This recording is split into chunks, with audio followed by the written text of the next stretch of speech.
सर्व पक्षांकडून होणाऱ्या राजीनाम्याच्या मागणीनंतर धनंजय मुंडेंनी घेतली अजित पवारांची भेट। तब्बल 1.25 तास चर्चा, मात्र शुभेच्छा देण्यासाठी भेट घेतल्याची मुंडेंची प्रतिक्रिया।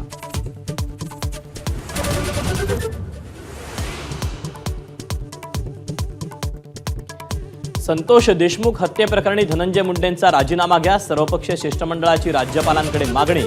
तर आरोप सिद्ध झालेले नसताना राजीनामा मागणं चुकीचं, भुजबळ मुंडेंच्या पाठीशी।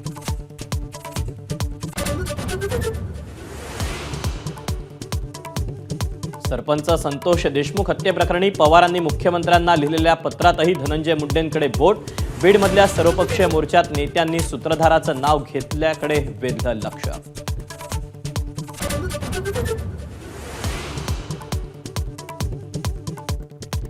संतोष देशमुख हत्येप्रकरणी नेमलेली एसआयटीच वादात, वाल्मिक कराडच्या जवळचे 7 ते 8 अधिकारी एसआयटीत, विजय वडेट्टीवारांचा आरोप।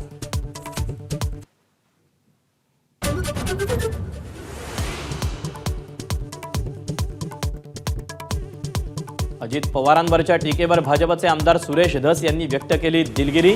धस यांनी सार्वजनिक मंचावर बोलू नये, बावनकुळेंनी टोचले होते कान।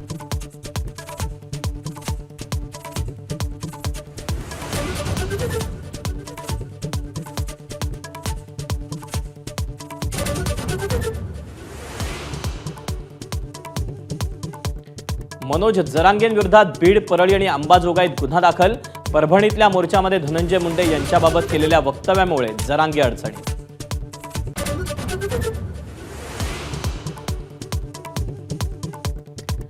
पर्दे में रहने दो, पर्दा ना उठाओ, पवारांच्या चिठ्ठीवर छगन भुजबळांची प्रतिक्रिया। सावित्रीबाई फुलेंच्या जयंती सोहळ्यात पवारांनी भुजबळांना दिली होती चिठ्ठी।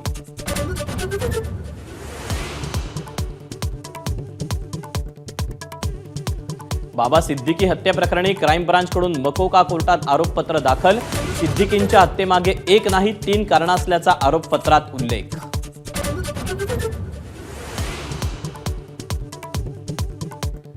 महाविकास आघाडीच्या आणखी 6 पराभूत उमेदवारांकडून उच्च न्यायालयात निवडणूक याचिका।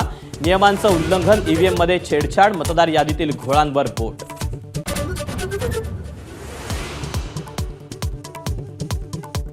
छत्तीसगडमधील बिजापूर जिल्ह्यात नक्षलींचा जवानांच्या वाहनावर हल्ला। नक्षलींच्या हल्ल्यात 9 जवान शहीद तर अनेक जण जखमी।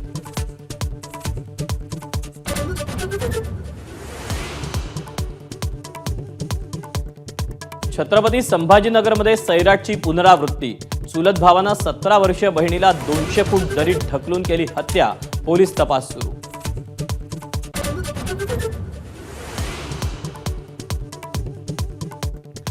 HMPVचा भारतामध्येही प्रवेश, बंगळुरूमध्ये 2 तर गुजरातमध्ये 1 अशा 3 बाळांना विषाणूची लागण, मात्र विषाणू चीनमधल्या विषाणूपेक्षा वेगळा।